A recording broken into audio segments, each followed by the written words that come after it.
আসসালামু আলাইকুম। আমি ডক্টর মোহাম্মদ শফিকুল ইসলাম। আমার দেশের বাড়ি চাঁদপুর জেলা। আমি পেশায় একজন ব্যাংকার।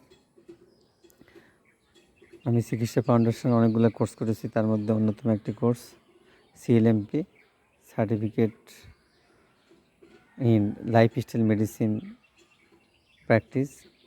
এই কোর্সটি অত্যন্ত কার্যকরী এবং উপকারী ছিল। কোর্স শিক্ষক ছিলেন ডাক্তার পবিত্র কুমার শীল। স্যার অত্যন্ত সুন্দরভাবে আমাদেরকে লাইফস্টাইল মেডিসিন কীভাবে প্রয়োগ করতে হয়, অর্থাৎ আমাদের লাইফকে কীভাবে নিয়ন্ত্রণ করতে হয়, লাইফকে কীভাবে সুন্দর করা যায়, সে বিষয়ে স্যার আমাদেরকে উপদেশ দিয়েছেন এবং কোর্সটি পরিচালনা করেছেন। স্যারকে অনেক ধন্যবাদ। এবং আমি আজকে মাইন্ডফুলনেস নিয়ে কিছু কথা বলবো। মাইন্ডফুলনেসের অন্যতম কিছু দিক রয়েছে, যেমন সেলফ অবজারভেশন, মেডিটেশন এবং মনকে নিয়ন্ত্রণ করার বিভিন্ন কৌশল রয়েছে।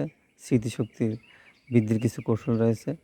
আমরা যদি ভিজুয়ালাইজ করি, আমরা যদি আমাদের মনকে নিয়ন্ত্রণ করতে চাই, তাহলে স্যার আমাদেরকে যে দিক নির্দেশনা দিয়েছেন, এই নির্দেশনা যদি আমরা পরিপালন করতে পারি, তাহলে আমরা এই কোর্স থেকে যা শিক্ষা পেয়েছি এগুলা আমরা আমাদের জীবনে বাস্তবায়ন করতে পারবো এবং আমাদের সুন্দর একটি লাইফ গঠন করতে পারবো। পাশাপাশি আমরা অন্যদেরকে সহযোগিতা করতে পারবো। ধন্যবাদ।